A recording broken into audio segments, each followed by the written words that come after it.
call to ministry started with a gentle nudge from a friend. Greg Hughes actually was my gentle nudge.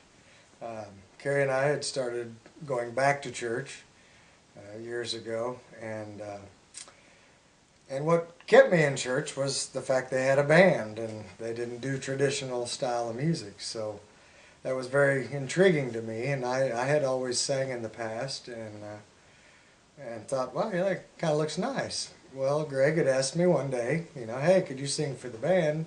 And of course, my reaction was, oh no, I hunt, I fish, I got things to do on the weekends. I can't commit, I don't even know if I'll be here every Sunday. No way.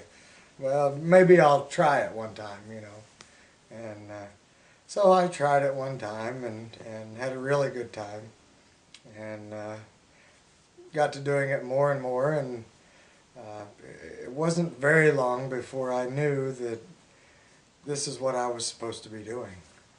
I'd waited a long time, and being up there and sharing and singing the gift that God gave me wasn't very long. I didn't want to miss Sundays anymore. I wanted to be there and sing, and my life turned more around, I'm building around the church instead of just being a small part of it. And the more I got involved, the more, that I felt fulfilled inside. And I love sharing the ministry of music with our church, with anybody that'll listen.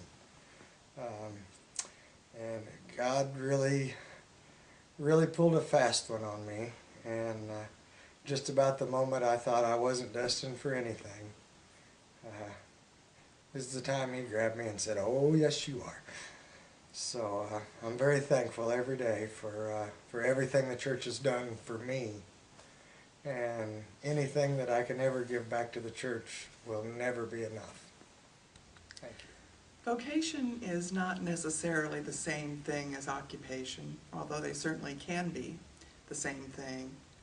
Maybe it's helpful to think of vocation as discovering one's true, authentic self, beginning to hear and listen to those gifts that are already within us that are speaking.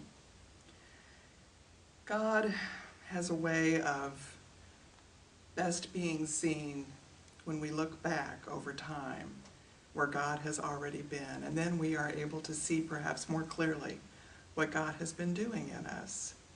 And then I would say look for that thread of consistency through all of our experiences and interests and diverse paths that our lives take.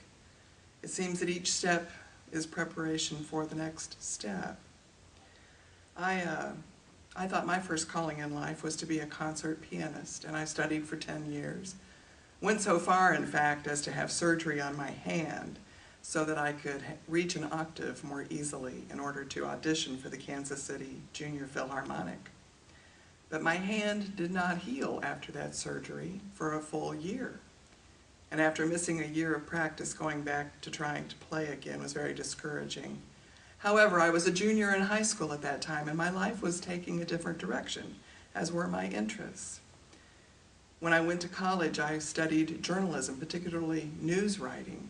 And in that, I see that same impulse, that same desire to want to change the world, to make life better for people.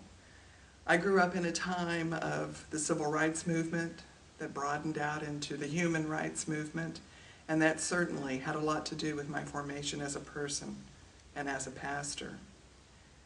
When I was in college, I left the comfort of my middle-class home because I felt called to go live in the inner city. I felt called to go understand what life was like for people living in such poverty because I thought I was supposed to write a book. My mother would worry and wring her hands and say, why are you doing this? And then she would say, God bless her, I know, you think you're supposed to write a book. And that was giving me her blessing to do it. It took a long time and many different paths before I finally found the path where God had been leading me through it all, where I looked back and I could see that thread of consistency that had been running through my life in all of these many and diverse experiences, always. And when I knew it, I knew it. And was quite surprised to find that the impact that I felt called to make, the difference I wanted to make in people's lives and in the world, could best be done in the ministry. Ministry involves many things. Certainly my background in healthcare employed tools that are used for ministry, caring for people. Certainly the tools that we, as loving parents, are tools that are part of being in ministry. Unconditional love, care, nurture, support, exhortation. God wastes nothing. We have that opportunity in each experience that God will make use of for God's purposes if we listen to that self within us, that spirit that is speaking.